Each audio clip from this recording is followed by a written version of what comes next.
Boa noite a todos e que Jesus nos abençoe. Hoje, gostaria de propor aos amigos uma reflexão em torno de um dos princípios fundamentais do Espiritismo, que é a existência, sobrevivência e imortalidade da alma. Talvez os amigos estejam pensando que essa ideia não é nova, não é nenhum tipo de pensamento exclusivo do Espiritismo, no que é verdade. O Espiritismo não tem a primazia deste pensamento ou dessa doutrina.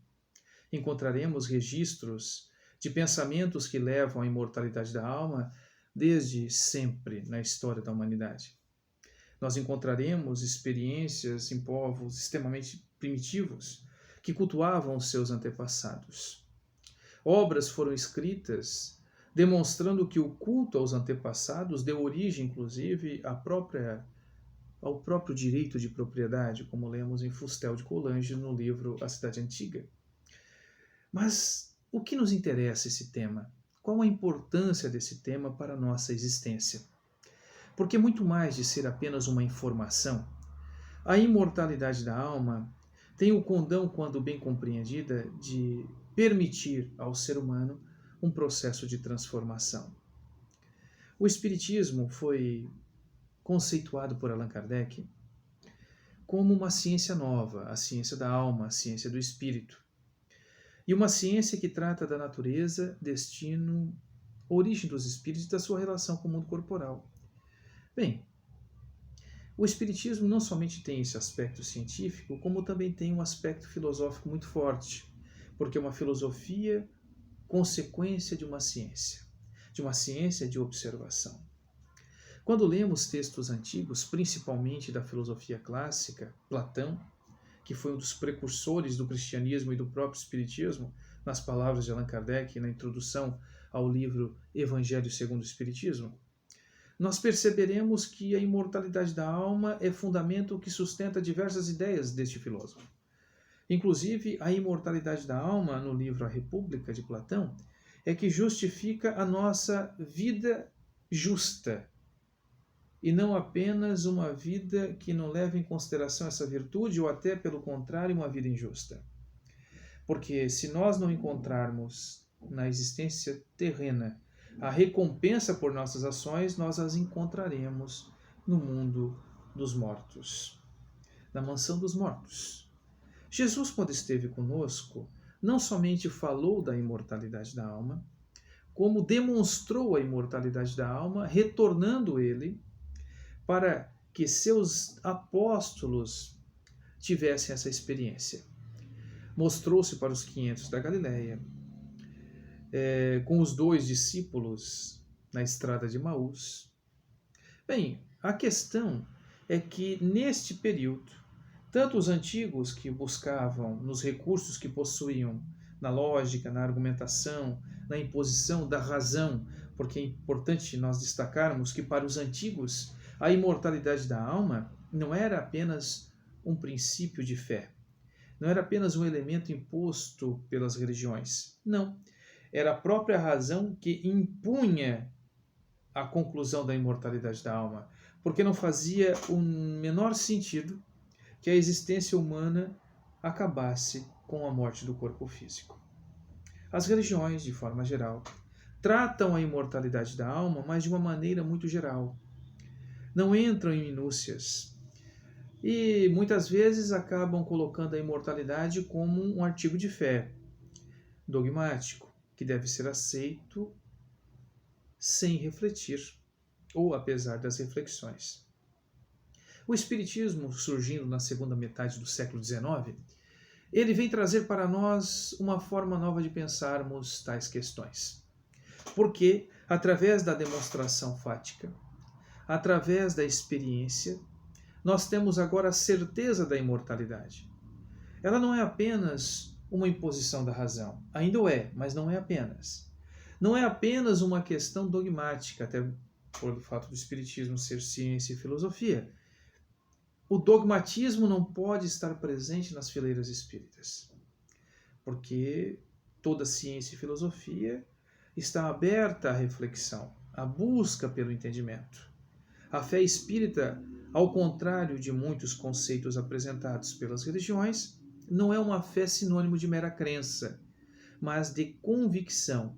E convicção esta que vai se formando, forjando, justamente nas nossas reflexões, nas nossas experiências.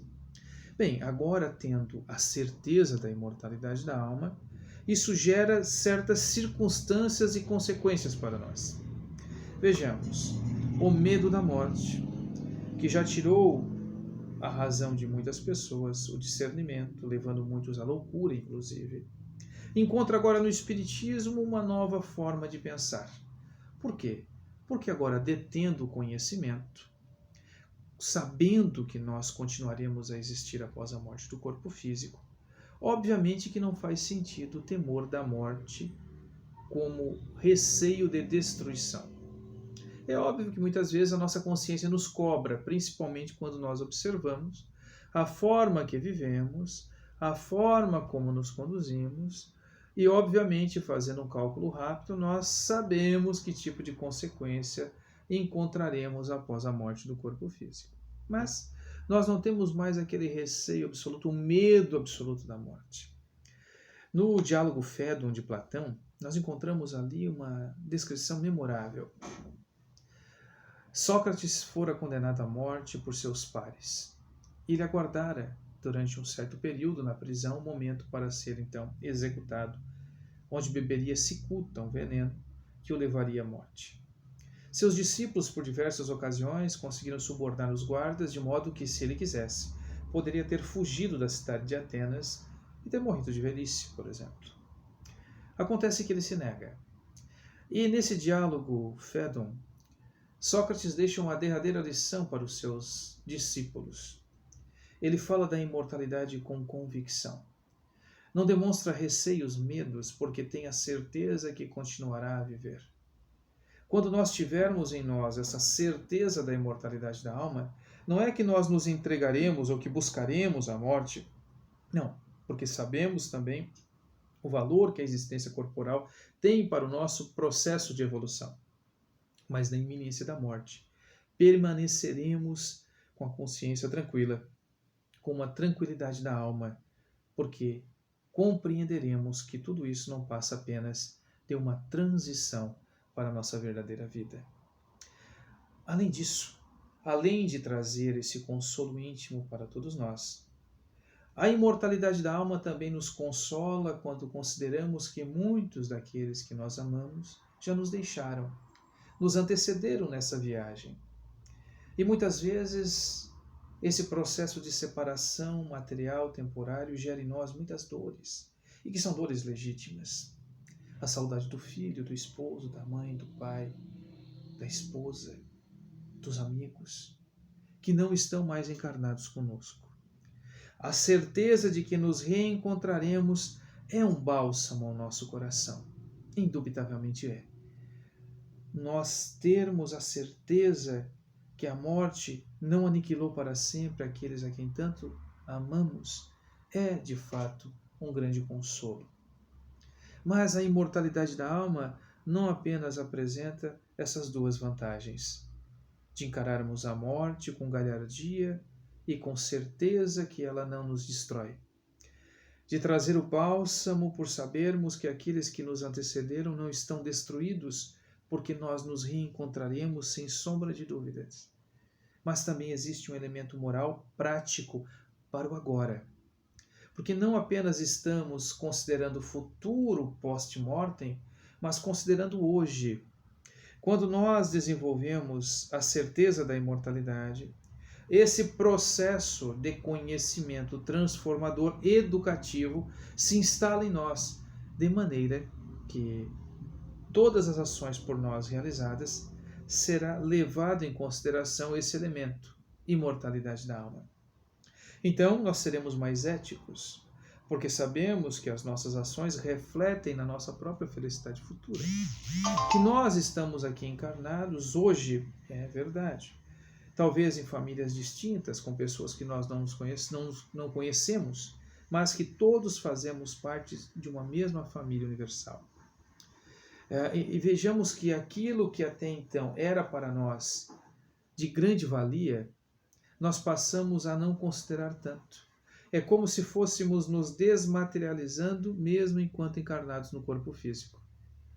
Muito embora encarnados, nós passamos a analisar o mundo numa perspectiva espiritual. Nós consideramos as dores e os sofrimentos não mais como punições de Deus para conosco, como injustiças que nos alcançam, mas como elementos necessários ao nosso processo de evolução.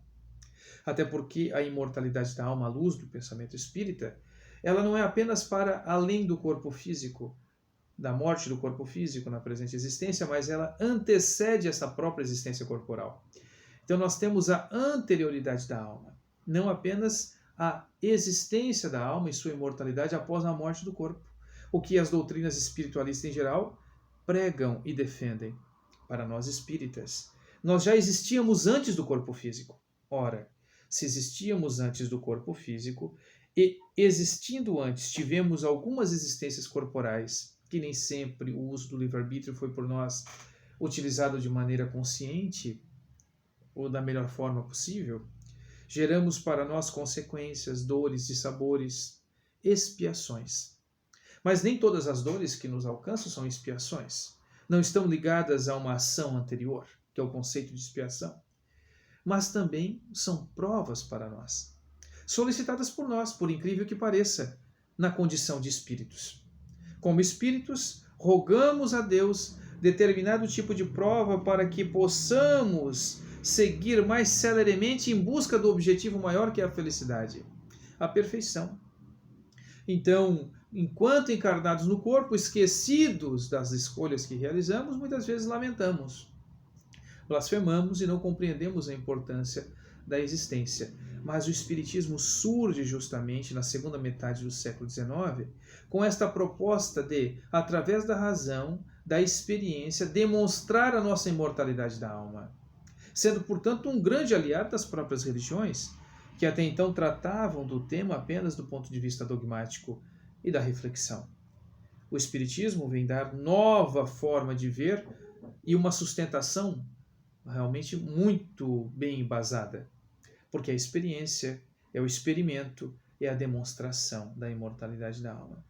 Vejamos que nós estamos vivendo um momento curioso, porque, tomando o Brasil como referência, nós certamente poderíamos dizer sem receio que 90% da população tem algum vínculo religioso com algum credo, por exemplo. São pessoas espiritualistas que, pensando, não pensando adequadamente, mas se questionadas, afirmarão estarem ligadas a algum credo.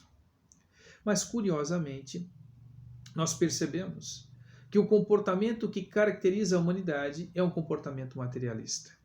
Olhem só que coisa curiosa, que paradoxo. Porque nós afirmamos que somos espíritos imortais, mas, por outro lado, vivemos como se fôssemos materialistas e que a morte acabaria com tudo. O Espiritismo surge para fazer o homem pensar a respeito da sua existência e do porquê estamos no mundo. Que a morte certamente nos alcançará a todos indistintamente. E quando alcançarmos o mundo espiritual, não será questionado o nosso título, as nossas posses, tão somente aquelas que são do intelecto, da moral, do sentimento. O que fizemos do nosso livre-arbítrio. Isso sim será questionado pela nossa própria consciência. Meus queridos amigos, a proposta espírita, portanto, é uma proposta de libertação, onde o conhecimento deve ser libertador. E o conhecimento da imortalidade da alma deve ter esta função. Que passemos a considerar o mundo agora nessa perspectiva nova. Mesmo diante dos momentos mais difíceis, não nos desesperemos, porque passará. E mesmo que não passe durante a nossa jornada física, chegará o momento em que regressaremos ao mundo espiritual. E tudo isto será contado para o nosso crescimento, para a nossa evolução. Eu agradeço a atenção dos amigos e desejo que Deus, Jesus, os bons espíritos nos envolvam hoje e sempre. Muito obrigado pela atenção, meus irmãos. Muita paz.